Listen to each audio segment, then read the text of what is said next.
Hello, and welcome back to another episode of Imperfect Marketing. I'm your host, Kendra Corman.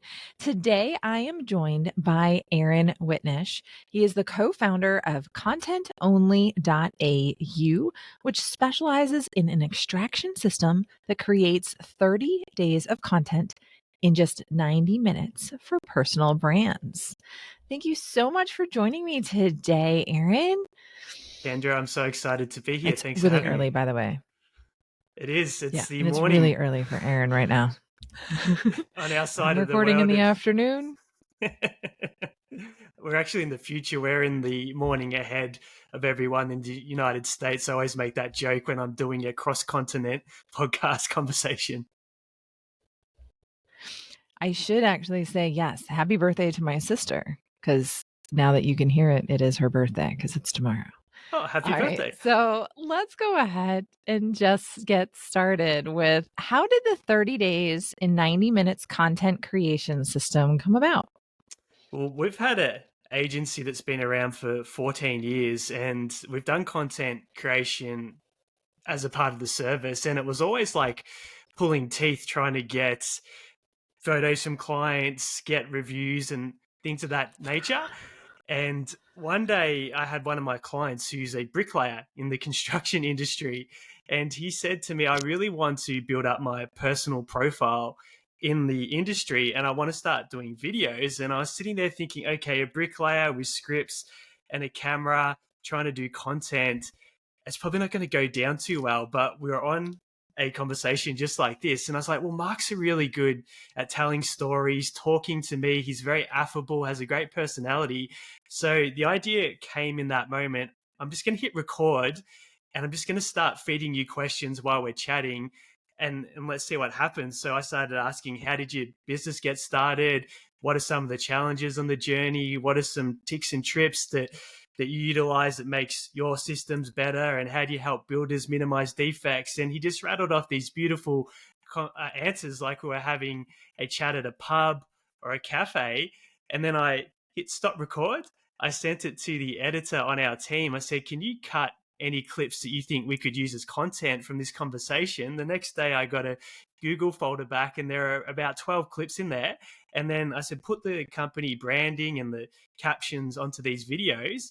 We did that. We sent it to Mark and he was blown away that we just had a spontaneous chat and recorded it and he got 12 videos back. And I was like, okay, I think we've actually got the solution for creating content efficiently, authentically, and organically without all the moving parts that we were getting frustrated with for so many years trying to get content for our clients. So a conversation with a bricklayer on Zoom is how it all came about.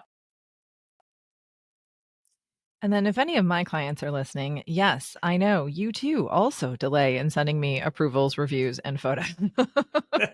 I think almost every client, that's the hard thing because we need input and insights from them, yet it's hard to get, right? It's hard to pull out of them. And I think for a lot of content creators, individuals, solopreneurs, entrepreneurs, coaches, consultants, it's hard to find the time to create content.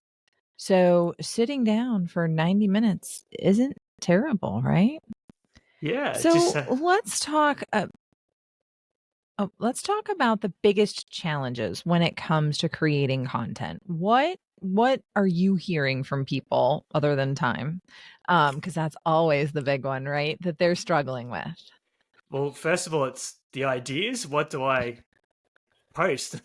What do I talk about that's relevant to my target market? The next one is usually where do I put my content, because every brand, every business has a different end client. Which social media platforms do I need to be on? What style of content do I need to be utilizing? When do I post it? So there's all these variables and moving parts. And if it's not your native lane of genius or you don't like creating content, it's almost like being a deer in the headlights. There's so many things to think about that you get overwhelmed. And in the end, you end up doing nothing because it's just makes your brain go numb. Yeah. No, and I think having energy to create content is, I'd say, like second hardest to time because you've got to be in the right mindset to think. And I always tell my clients, you can't schedule creativity. So I'm like, I got to give my designer a week on this project because she needs to think about it and mull it over. And it'll be better than if she turns it around in 5 seconds, Yeah, and So to add to that too, I think when we're forcing content, it's really challenging with scripts, trying to stare down a camera, being self conscious. I feel like a lot of people are in their heads and they put this unnatural version of themselves into the content, especially video.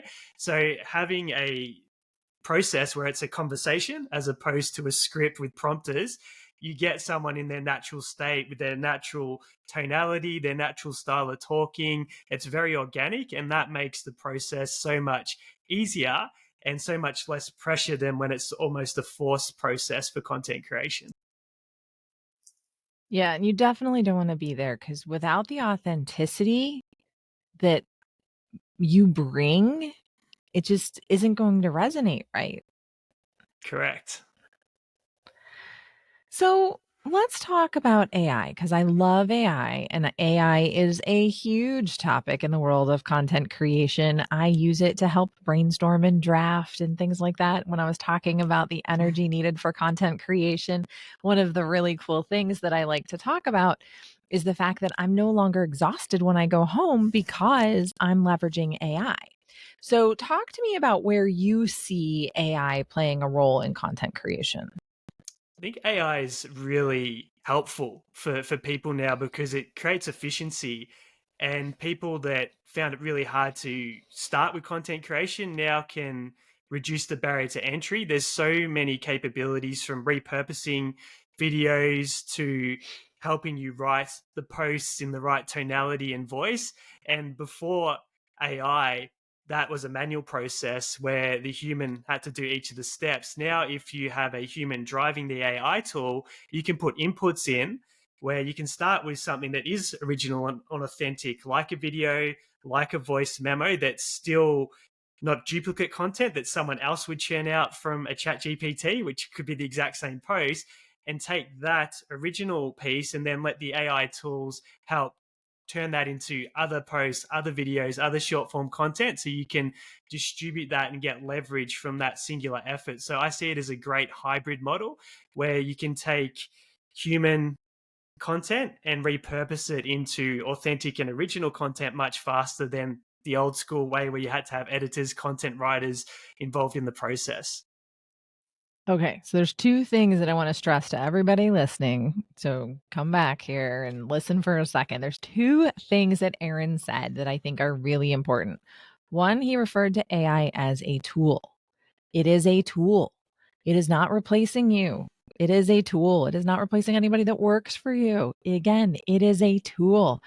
It's like your computer, like your cell phone, like your camera, your microphone, anything else in between. It is just a tool that is going to help you get things done faster and easier. And then the other thing that he said is put in your content, educating the AI system about what you share and your thoughts and your stories and your perspective is what truly makes a difference. I think that those 2 points were just huge because I present on AI all the time. I wrote a book on mastering AI and communications on how to do prompts.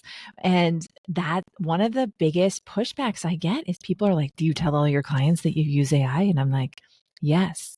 "Do you tell your boss that you use a computer and a cell phone?" And they're like, "What do you mean? It's different." And I'm like, "No, it's not. It's another tool in your toolbox that you can use to just do things better, faster, more efficient, and get more done." Absolutely. It's almost like a employee that you can train to work for you, and the quality of the output that you get with content really lays back to the inputs that you put in as a human driver. So if you don't put quality input into the AI machine, you'll get a very lazy output, which means your content won't be great. But if you put the time and you train it correctly, you can get a really high quality uh, content, or have a really high quality employee, let's call it, working for you that can do things at a very high level, also at a very high quality output as well. Last year, I was on a webinar. I was listening, and this one guest, and I can't remember who it was, and I really wish I wrote down his name because I use his quote all of the time. And that is AI right now is like an intern with unlimited hours. You wouldn't give an intern an assignment without detailed directions. You wouldn't turn in an intern's work without reviewing it unless you were totally and completely desperate. So think about it that way. Again, it's a tool and it's an intern because you need to educate it because it doesn't know much, even though it feels like it knows a lot, right? So just a little bit off track for just a second, though. What are your favorite AI tools? Just out of curiosity.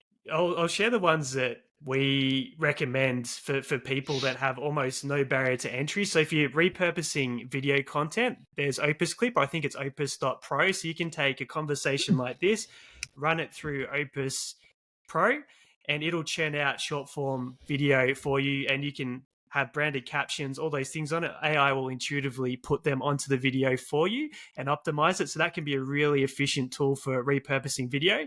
We use rev.com for transcription. So we take a conversation like this, send the link to Rev. In 5 minutes, we get the text back, and then that can get repurposed into written posts. So they're probably two that we share openly because they're the ones that help with the 30 days in 90 minutes content creation system. Very cool. Yes, I love. So we're recording right now in riverside.fm, and it actually does a transcription, which replaced Rev for me doing that because it's already built into what I'm paying. And then it'll do some little clips. I'm dying to try opus.pro. So I wrote it down because I'm going to check it out for sure. So let's talk about the number one tip that you give to people for creating content. Where do they start? How do they do? What's the best thing that they could do? First of all, if you're not doing content, you've got to get on the field. You can't be a spectator because you learn as you go. So when you start creating content, it's probably not going to be the highest quality. It's like if you haven't been to the gym for 12 months and you go to pick up weights, it's not going to, you're not going to do a PB in that first session. So it's getting on the field and then getting the feedback, seeing what your audience responds to and doing more of that and less of what they don't respond to. There's a tool called vidIQ. And if you're looking for content ideas on the fly for your niche and you're kind of stuck, well, where do I start? What do I talk about? You just go take a keyword that your target audience might search on the internet, put it into vidIQ, and it'll tell you how many people are searching for hundreds of different content searches, what the competition looks like. So you'll literally have endless content ideas to just start talking about problems and solutions that your target market is actually searching for. So you're adding relevant value for them. All right. So I've got a question because I get this question. Well, I don't know if it's a question. I get this desire expressed a lot by my clients. So I want to go viral. Like, Yeah. what's viral mean to you? So talk to me about when people are asking, how do I go viral or when can I go viral? Viral's an interesting topic because I think that going viral when you're starting out is it's never a bad thing to go viral unless it's for a negative reason. You've messed up really bad and it's made headlines. But a lot of people want that to happen really fast. But if you don't have a library of content and a present that pre-exists, there's nothing else for people to see. So in some ways, you want that to happen down the track where people can go back through your legacy content and build a really deep relationship. But I think viral is important if you're in entertainment because you need as many eyeballs as possible because you've got a general audience. But if you're using it for a business purpose, it's more about depth. You want the right person to be consuming your content and to go deep with it. So I look at it as if you're using it for a business purpose where you're looking to generate clients, don't worry about the views, worry about depth, creating content that the right person gets retained with and that holds their attention and they invest their eyeballs and that attention span into it, because that's where you're actually going to get clients from. We can all chase and use clickbait and go after viral views, but if 99.9% of those people are not in your target audience, then it's redundant because there's nothing else that you put out in a business sense that's going to be relevant to them. So my slant is go viral or start to get that traction when you've got the data about what performs and what doesn't into the future, because you've got this library built up. But if you're using it for business, don't chase viral, chase depth, because that's what's actually going to grow your business. Okay. So listen to that again. Do not chase viral. It is not all about the clicks, the likes, the shares, the views, right? It's about the conversions. It's about who's going to your website, who's buying what you have to offer, who's stopping by your brick and mortar location, who's picking up the phone and calling you. That's what you have to keep in mind. And that's a thing that I think a lot of people struggle with because they feel like they're talking to nobody. And the thing is that you're not. You're not talking to nobody. I promise. Even though you might have like 5 likes on something or 2 likes on something, I think there was a post that I had 0 likes on and I had 4 people talk to me about it at a networking event that I went to. None of them liked it, but they liked it.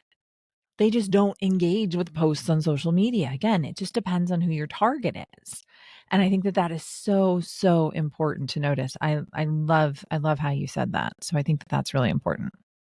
Yeah, and I'll add to that because the people that often become clients are not usually the heavy engagers. It's usually advocates that ambassadors for your content that like and share and comment. They're not usually the ones that actually contact you and move forward. They're just people that help endorse you in that micro way online. And I always had this mindset, hey, this post is just for 1 or 2 people that need to hear this right now. I'm creating this for them. And that mindset helps me every single time I create content, because I know, hey, if I can get in front of 1 or 2 people that need to hear this right now, then it's going to have the right impact. And that shift in my thinking allows me to put the likes, the reach, and everything to the side and just keep showing up and doing great content as often as I can. I love that shift in mindset. That is so key, so key. So again, let's go back to that for just a second. You're talking to 1 or 2 people that need to hear what you have to say. And then being that specific, make sure that you've got a authentic message that resonates with your audience, right? And is going to have a much bigger impact than something that you post that gets 10,000 likes, because that doesn't always result in business. And I think that that's really important. So very cool. Very cool. So one of the things that you mentioned, and I think everybody's getting familiar with it, but in case somebody listening or watching is new, I want to make sure we cover some of the buzzwords that you've talked about. Talked about short form content. Talk to me about what that is. So share that with our listeners. And then why is it very important on social media? So short form content, largely thanks to TikTok, are the reels and also the YouTube shorts that you're seeing. And the reason why that's become mainstream is the human attention span of 8.25 seconds. That's how long we've got to get someone to stop scrolling and get them to stay with a piece of content. And because TikTok revolutionized the way the younger generations are receiving their content, all the other platforms had to evolve and adapt. So now the algorithms on just about all the social media platforms prize those reels and those short form clips. So we have to start curating content that caters to what the platforms are going to show your target audience. So in some ways that's great, because to create a sub 60-second video is a lot easier than creating a video that's several minutes long. So it helps you get into content creation with much more ease. And most platforms allow you to take a clip, add captions onto it with their own technology. So you can record something on the spot, use their own technology to get it on the platform in short form. But it's really catering to what the platforms and what the audiences want in the current content landscape, which, hey, could change and evolve in the next 12 to 24 months as well. So it's just catering to what the scene is like at the moment. It feels like it can change in the next 12 to 24 hours at times, right? It just Yes. depends on what people are into at the moment. But yeah, it's attention spans have decreased. And you have to cater to that. You have to give bits of knowledge and let them determine whether or not they want to hear more from you. If they want to hear more little sound bites, they can do that. And if they want to go deeper, let them have that choice. And I think that that's really important. So, what are some content marketing tools to pay attention to? Are there any in addition to the AI tools that we talked about? Well, ChatGPT is one that everyone's familiar with, but Sora has just made the headlines in recent days. So I'd be studying that and how that evolves and gets adopted moving forward. So my take on it is find people that release the updates on key areas, so platforms and say AI tools, because they will show you where the puck is heading. I think it's the Wayne Gretzky analogy. It's like, don't go to where the puck is, go to where the puck's going. So you can stay ahead of which tools to be using, which trends by following the right sources. So I'm just big on go to where the developer, like the YouTube CEO, for example, put an open letter out a few weeks ago that says exactly what YouTube is embracing and what they're looking for moving forward. So if you just follow those sources of information, you don't have to guess and go, okay, I need to be using this. You can know, okay, I need to start creating this style of content. These are the tools that I can use to do that. And you'll be one of the early adopters of that technology, which means you'll reap the rewards before anyone else does. Yeah, and I think it's important to say, part of marketing is experimenting, and staying on top of trends is a great way to experiment. I always caution people, don't spread yourself thin, don't jump on to too many things all at once. I mean, I didn't embrace AI on day one, right? It took me a couple of months to like do some research and find out if I liked it. And that's important too. So again, you don't have to jump on everything because we don't have unlimited time, but you do have to experiment and you do have to look into things. And AI has been around for a long time, a lot longer than people really realize, because ChatGPT is like so different and new and just really made it accessible to everybody.